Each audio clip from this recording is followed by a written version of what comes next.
Que a paz e a graça de Cristo Jesus estejam com todos vocês que estão assistindo a esse vídeo. Meu nome é Danilo Fernando.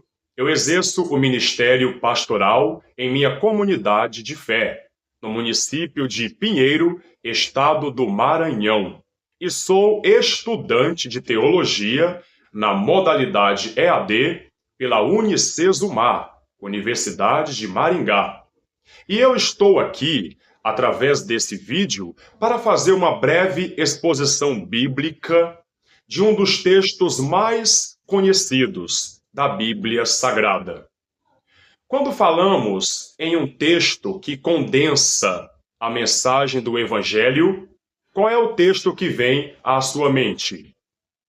Certamente você deve estar pensando no texto de João capítulo 3, versículo 16. Sim, esse é um texto bastante conhecido e condensa muito bem a mensagem do Evangelho. Todos nós sabemos que o Evangelho é o poder de Deus para a salvação de todo aquele que crê, primeiro do judeu e também do grego. Isso está escrito em Romanos, capítulo 1, versículo 16. Mas nós precisamos entender qual é a origem do Evangelho.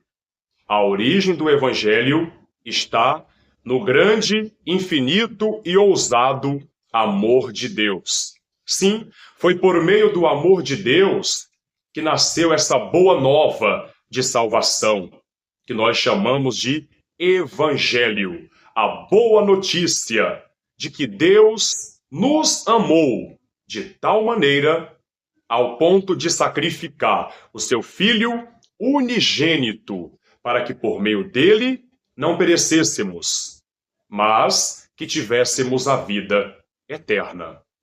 É exatamente isso que está escrito em João, no capítulo 13, versículo 16. Acompanhe o texto comigo com muita atenção.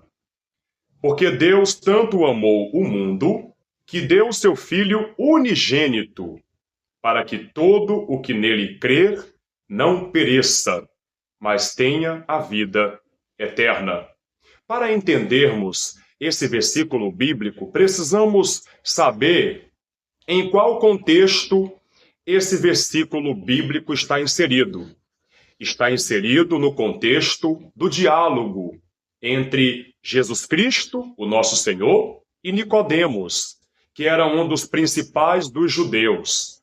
Era um teólogo, um estudioso da lei de Moisés. Ele era um fariseu, mas ele não conhecia a verdade revelada por Cristo Jesus. E ele, por curiosidade, foi conversar com Jesus à noite, para que os seus colegas não descobrissem. E ele foi à noite conversar com Jesus, porque Jesus, naquele contexto, representava uma nova doutrina, um novo modo de interpretar a lei. Jesus não seguia a maneira interpretativa dos fariseus. Jesus Cristo, ele veio trazer à humanidade a graça e a verdade. Está escrito em João, você pode conferir comigo, no capítulo 1 e no versículo de número 17. Pois a lei foi dada por intermédio de Moisés. A graça e a verdade vieram por intermédio de Jesus Cristo. Então, Jesus Cristo trouxe a graça e a verdade. E isso fez com que Nicodemos procurasse Jesus. Nicodemos se interessou por essa nova doutrina. Ele queria saber quem era Jesus. Ele queria saber a essência do ensinamento de Jesus Cristo. E ele foi ter com Jesus à noite. E foi nesse contexto que Jesus Cristo falou sobre uma das doutrinas fundamentais da fé cristã, que é a doutrina da regeneração, do novo nascimento. Jesus falou que é necessário nascer de novo para entrar no reino de Deus. O nascer de novo significa mudar de vida, significa passar por uma mudança, uma transformação da mentalidade e viver uma nova vida para entrar no reino de Deus. Então, Cristo ele foi aprofundando esse conceito do novo nascimento nesse diálogo com Nicodemos, até chegar nesse versículo de João, capítulo 3, versículo 16. Vamos repetir? Porque Deus tanto amou o mundo que deu seu Filho unigênito, para que todo o que nele crê não pereça, mas tenha a vida eterna. Nesse versículo, nós conseguimos identificar o grande amor de Deus, que é a razão da nossa salvação.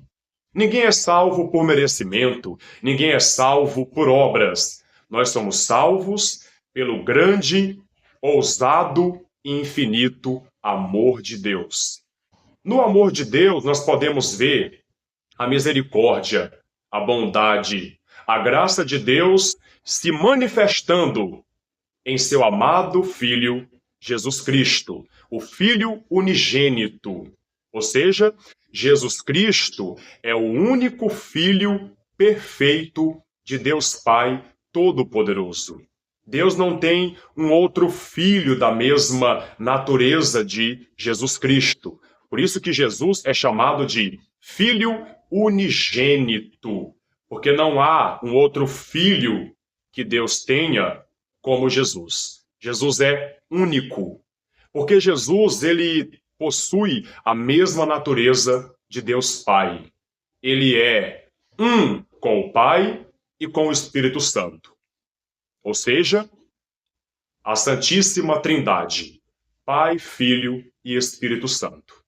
Então Jesus é o Filho unigênito, o único Filho perfeito de Deus Pai Todo-Poderoso, que veio a esse mundo para exercer o seu ministério de sacrifício, de expiação dos nossos pecados.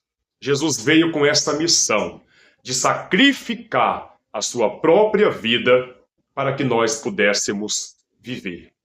Deus nos amou de uma maneira inexplicável, porque nós vivíamos na escravidão do pecado. A natureza humana estava totalmente corrompida, perdida. Então, não havia nenhum motivo para Deus nos amar ou para Deus nos salvar por meio de seu Filho. A única motivação de Deus foi o amor. Um amor inexplicável. Um amor totalmente incondicional. Deus nos amou sem condições. Ele te amou. Ele nos amou de tal maneira que deu o seu Filho unigênito como sacrifício para a expiação dos nossos pecados, para que todo o que nele crê, mas o crê aqui envolve um relacionamento com Jesus.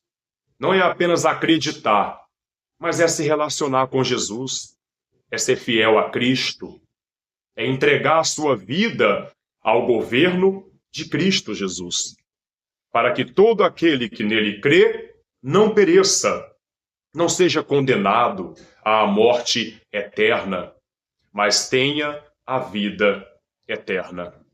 Tem uma passagem em Romanos capítulo 5, versículo 8, que diz assim: mas Deus prova o seu amor para conosco pelo fato de ter Cristo morrido por nós, sendo nós ainda pecadores. Ou seja, indignos. Nós não merecemos o que Deus fez por nós. Nunca vamos merecer. O que Deus fez foi motivado pelo seu grande e infinito amor. Porque a essência de Deus é puro amor e bondade. Está escrito em 1 João, no capítulo 4, versículo 8.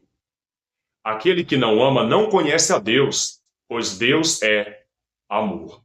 Deus é amor. E como sendo amor, ele nos salvou pelo seu grande e infinito amor. Então, o fato de Cristo ter morrido na cruz do Calvário pelos nossos pecados mostrou o grande e infinito amor de Deus. Sim, naquela cruz do Calvário estava sendo revelado ao mundo, manifestado ao mundo, o amor de Deus. Deus nos amou. E a condição para termos a vida eterna, a salvação da alma, é crer nesse amor. É acreditar que nós somos amados. Sim, você, meu caro irmão e irmã, você é amado por Deus. Deus te ama. E a prova desse amor foi o fato de ter Cristo morrido por nós, sendo nós ainda pecadores. Cristo morreu por você, sendo você escravo do pecado, estando eu e você sujos na lama. Deus nos amou e, através do sangue de seu Filho, nos purificou de todos os nossos pecados. E pela fé em Jesus Cristo, nós temos a vida eterna. Nós temos a salvação. Pela fé em Cristo, podemos nos tornar novas criaturas, nascer de novo, nascer da água, que representa uma purificação, uma lavagem. Amém? O sangue de Cristo nos lava, nos purifica de todo o pecado. Nascer da água e nascer do Espírito, para podermos entrar no reino de Deus. Tudo isso só é possível graças ao grande e infinito amor de Deus. Esse texto prova que nós somos amados, que existe salvação para mim e para você, para todo aquele que tem fé, para todo aquele que crê. Então creia. Creia que você é muito amado. A minha oração é para que você possa acreditar todos os dias da sua vida que você é amado, que Deus te ama, que você possa compreender que Deus nunca desistiu de você. A prova disso foi o fato de Cristo ter morrido por você na cruz do Calvário. Essa é a prova. Deus te ama. Ele mostrou isso através de seu Filho. Naquela cruz, de braços abertos, Cristo estava dizendo: eu te amo, eu não vou desistir de você. Então creia. Creia nessa mensagem. E que Deus te abençoe, hoje e eternamente. Em nome de Cristo Jesus. Que essa palavra possa abençoar a tua vida, hoje e eternamente. Fiquem com Deus e até a próxima.